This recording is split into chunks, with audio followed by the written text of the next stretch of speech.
Struggling to get your first post live in Whop? Learn how to add a post with images or videos in under 2 minutes.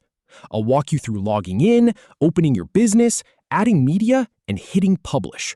Let's start. First, log in to your Whop account using your credentials.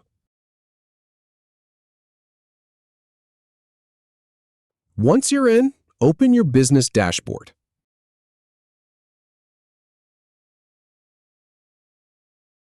Now, add your post here. You can include images, videos, or attachments if needed. Then, simply click on Post to publish it.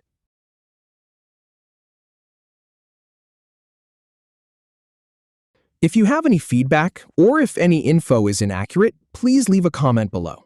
We'll do our best to answer or redo the video if needed. Thanks for watching.